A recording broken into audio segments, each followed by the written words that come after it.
खुलुमबाय स्टुडिअ दं आं राजीब बसुमतारी बिटिसि बिसायख'थिया गेजेराव आरो माखासेल' दान दंसै बेनि सिगां बिपिएफ नि गाहाय हाग्रामा महिलारि बिथाङा गोबां बाथ्रा बुंबाय थानाय समावनो बिपिएफ दोलोनि मोनसे फिन आरोबाव गिदिर खहा जेराव हाग्रामा महिलारि बिथाङा क'क्राझार जिल्लानि दाब दाब ओनसोलफोराव माखासे मानि बिसायख'थि फोसावदिं मेल लागासिनो दं जेराव बिपिएफ दोलोखौ गोख्रोंनिफ्राय गोख्रों खालामनो खामानि मावबाय थानाय समावनो गुबुन फारसेथिं बिपिएफ दोलोनि खहा जाबोबाय थानायखौ बे समाव नुना मोननाय जादों जेराव सानफा एफा बिपिएफ नि गोबां सोद्रोमा गोबां दैदेनगिरि गोबां हेफाजाबगिरि बिथांमोना बिपिएफ खौ नागारदों आरो बिपिएफ नागारनानै गुबुन गुबुन दोलोआव जगदान जाहैदों फैबाय थानाय समाव माबे दोलोआ सरकार दागोन एबा माबे दोलोआ गोख्रोंसिन जागोन बेखौ नोजोर होनानै जयनिं जाहैनायखौ बे समाव नुना मोननाय जादों थिग बेबायदिनो जेराव हाग्रामा महिलारि बिथाङा मैयासो बुंदोंमोन जे फैबाय थानाय समाव खमैबो 25 निबो बांसिन बियाबाव बिपिएफ दोलोआ देरहानो थांगासिनो दं होननानै बाथ्रा बुंदों नाथाय गुबुन फारसेथिं नायोब्ला भेरगाव बियाब थामहिनबा उदालगुरि जिल्लानि सिङाव थानाय भेरगाव बियाबाव दावबायसानि नुजाथिनायाव गोबां मानि बिपिएफ नि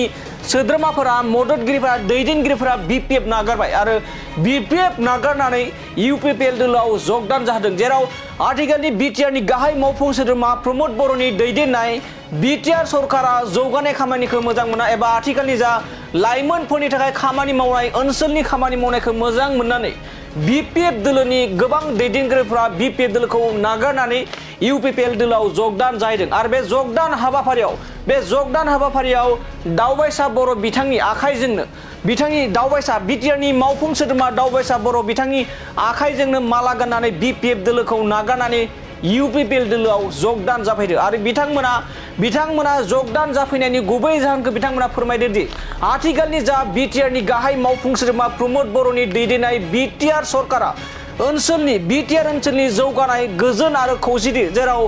गोजोन लाबोनो हानायनि थाखाय फैबाय थानाय समावबो बिटिआर नि गाहाय मावफुं सोद्रोमा प्रमद बर'नि बेफोरबायदि मावनायखौ अरायसम लाखिबाय थानो थाखाय बिपिएफ दोलोखौ नागारनानै इउपिपिएल दोलोआव जगदान जाफैदों होननानै बिथांमोना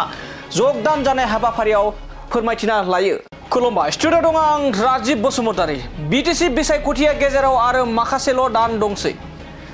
बेनि सिगां बिपिएफ नि गाहाय हाग्रामा महिलारि बिथाङा गोबां बाथ्रा बुंबाय थानाय समावनो बिपिएफ दोलोनि मोनसे फिन आरोबाव गिदिर खहा जेराव हाग्रामा महिलारि बिथाङा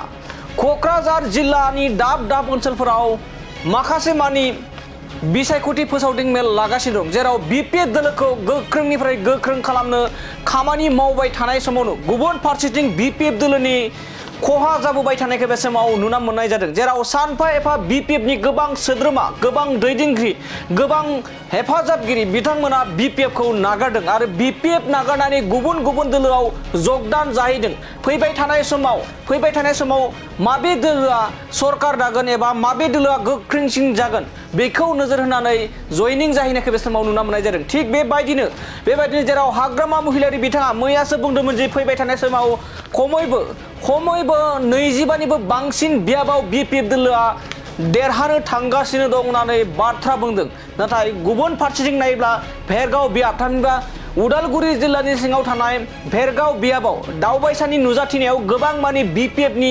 सोद्रोमाफोरा मददगिरिफोरा दैदेनगिरिफोरा बिपिएफ नागारबाय आरो बिपिएफ नागारनानै इउपिपिएल दोलोआव जगदान जादों जेराव आथिखालनि बिटिआर नि गाहाय मावफुं सोद्रोमा प्रमद बर'नि दैदेननाय बिटिआर सरकारा जौगानाय खामानिखौ मोजां मोना एबा आथिखालनि जा लाइमोनफोरनि थाखाय खामानि मावनाय ओनसोलनि खामानि मावनायखौ मोजां मोननानै बिपिएफ दोलोनि गोबां दैदेनगिरिफोरा बिपिएफ दोलोखौ नागारनानै इउपिपिएल दोलोआव जगदान जाहैदों आरो बे जगदान हाबाफारियाव दावबायसा बर' बिथांनि आखाइजोंनो बिथांनि दावबायसा बिटिआर नि मावफुं सोद्रोमा दावबायसा बर' बिथांनि आखाइजोंनो माला गाननानै बिपिएफ दोलोखौ नागारनानै इउपिपिएल दोलोआव जगदान जाफैदों आरो बिथांमोना जगदान जाफैनायनि गुबै जाहोनखौ बिथांमोना फोरमायदों दि आथिखालनि जा बिटिआर नि गाहाय मावफुं सोद्रोमा प्रमद बर'नि दैदेननाय बिटिआर सरकारा बिटिआर ओनसोलनि जौगानाय गोजोन आरो खौसेथि जेराव गोजोन लाबोनो हानायनि थाखाय फैबाय थानाय समावबो बिटिआर नि गाहाय मावफुं सोद्रोमा प्रमद बर'नि बेफोरबायदि मावनायखौ अरायसम लाखिबाय थानो थाखाय बिपिएफ दोलोखौ नागारनानै इउपिपिएल दोलोआव जगदान जाफैदों होननानै बिथांमोना जगदान जानाय हाबाफारियाव फोरमायथिना लायो। खुलुमबाय स्टुडिअ दं आं राजीब बसुमतारी बिटिसि बिसायख'थिया गेजेराव आरो माखासेल' दान दंसै बेनि सिगां बिपिएफनि गाहाय हाग्रामा महिलारि बिथाङा गोबां बाथ्रा बुंबाय थानाय समावनो बिपिएफ दोलोनि मोनसे फिन आरोबाव गिदिर खहा जेराव हाग्रामा महिलारि बिथाङा क'क्राझार जिल्लानि दाब दाब ओनसोलफोराव माखासे मानि बिसायख'थि फोसावदिं मेल लागासिनो दं जेराव बिपिएफ दोलोखौ गोख्रोंनिफ्राय गोख्रों खालामनो खामानि मावबाय थानाय समावनो गुबुन फारसेथिं बिपिएफ दोलोनि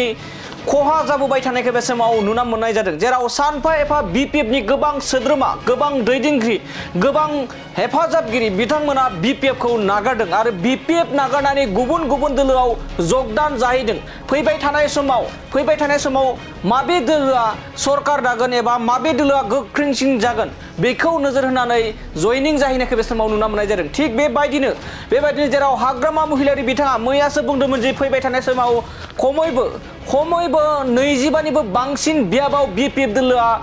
देरहानो थांगासिनो दं होननानै बाथ्रा बुंदों नाथाय गुबुन फारसेथिं नायोब्ला भेरगाव बियाब थामहिनबा उदालगुरि जिल्लानि सिङाव थानाय भेरगाव बियाबाव दावबायसानि नुजाथिनायाव गोबां मानि बिपिएफनि सोद्रोमाफोरा मददगिरिफोरा दैदेनगिरिफोरा बिपिएफ नागारबाय आरो बिपिएफ नागारनानै इउपिपिएल दोलोआव जगदान जादों जेराव आथिखालनि बिटिआरनि गाहाय मावफुं सोद्रोमा प्रमद बर'नि दैदेननाय बिटिआर सरकारा जौगानाय खामानिखौ मोजां मोना एबा आथिखालनि जा लाइमोनफोरनि थाखाय खामानि मावनाय ओनसोलनि खामानि मावनायखौ मोजां मोननानै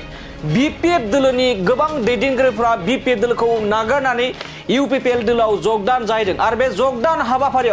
जगदान हाबाफारियाव दावबायसा बर' बिथांनि आखाइजोंनो बिथांनि दावबायसा बिटिआरनि मावफुं सोद्रोमा दावबायसा बर' बिथांनि आखाइजोंनो माला गाननानै बिपिएफ दोलोखौ नागारनानै इउपिपिएल दोलोआव जगदान जाफैदों आरो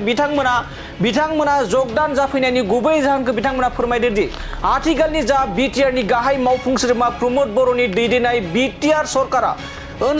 बिटिआर ओनसोलनि जौगानाय गोजोन आरो खौसेथि जेराव गोजोन लाबोनो हानायनि थाखाय फैबाय थानाय समावबो बिटिआरनि गाहाय मावफुं सोद्रोमा प्रमद बर'नि बेफोरबायदि मावनायखौ अरायसम लाखिबाय थानो